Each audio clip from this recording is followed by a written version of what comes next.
My name is Earl Victoria Nelson in West Baltimore on Myrtle Avenue. My sentence was natural life. I did 47 years, 11 months, and 16 days. Let me tell you, I'm a killer. I went to a police station and I killed a white man. Bow, bow, bow. Went to jail. I didn't care nothing about it until I got in there. Oh, mama, mama, down with mama. Well, my biggest impact was just the guys in the corner who had the same thing I had. Money, pretty clothes, everything, you know. And so I wanted to identify with them. So when I started hanging out with them, I got introduced to armed robbery and murder. Before the foundation of the world, God knew I could be used. From an alcoholic, dope fiend, crackhead, drug dealer to ordained deacon. Now God's given me instruction to teach others how to seek Him. No silver spoon, but bless.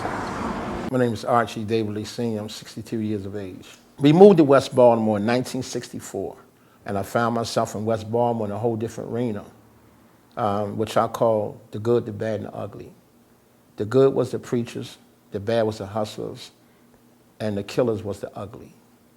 And I always wanted to try to fit in. I wasn't real skilled with my hands as an 8-year-old, but I learned very fast. From that point on, I started hanging down at Lexington Terrace projects and hanging with a lot of guys today who are big-time drug dealers. I started sticking up insurance men when I was about 14 years old. I had an armed robbery and attempt murder. Before you know it, I was an alcoholic, crackhead, and a dope fiend. So today, as I open my eyes and I begin to think how I lost my mom and dad, so I thought because of a drink. But I also know today that somebody has to die in order for somebody else to live. So what I do, I give. My name is Marlo Hargrove Sr. Being incarcerated, being strung out off of drugs, started at the age of 14, coming from the streets of Lexington Terrace and Murphy Homes back in the 80s. During that time, I lost both of my parents, my mom and dad, due to chronic alcoholism. I was going through so much trauma in my own life, and I was upset. So as a result of that, I ran to the streets, I ran to drugs, and it caused my life to self-destruct. I learned so much. How to read, how to write, how to think. I learned how to manipulate. I learned how to execute. I learned how to do a lot of things when I went to prison that I never knew about in the street. Prison was like a educational facility for me because it taught me a whole lot. It actually brought me into manhood, brought me into adulthood, being in prison.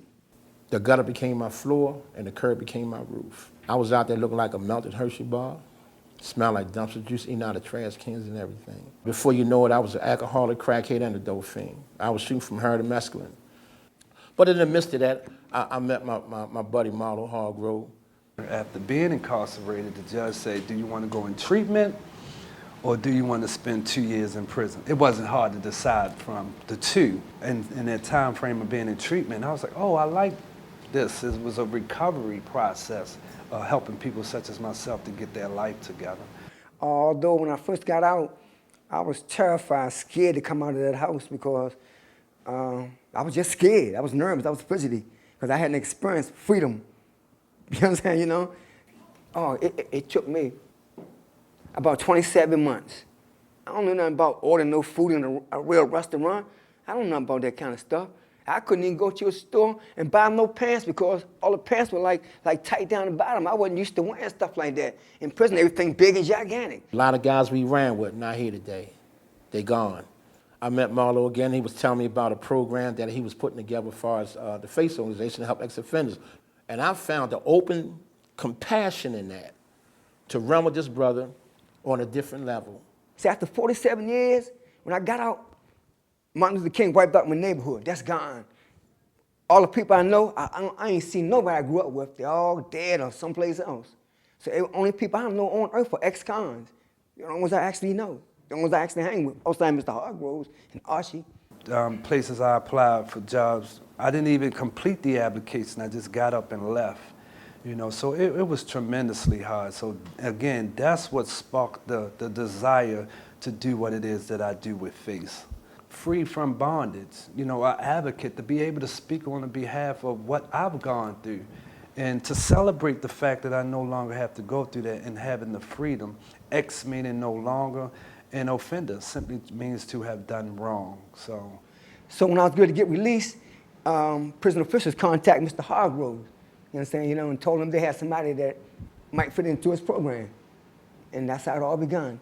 Gave me a place to lay my head, face, took me around Baltimore City, and people donated money to me and gave me a lot of clothes. The first program is just genuine, just for real. Well, it's a school, it's a historical school, again, like I say, back in 1925, where it was assembled. And we have resources where we can provide food. We have resources where we can provide employment. And we also now have resources where we can provide housing. So we just want to be a vessel that those who need our services can look towards us, not just being a program, but being a reliable program. So we're showing them and helping them and guiding them so that they're not who they used to be, helping them to become who they can today. So changing the mindset. Because I'm 70 years old now, and pretty soon I'll be 71, and after that I'll be 72, and after that I'll be 73. And so I want to live life my kind of way. One of these days, I want to do things I want to do. People who know our past is an inspiration to them to say if they can do it, then so can I too. But God seemed fit to save us, so we feel compelled to go back and help other brothers make it out as well.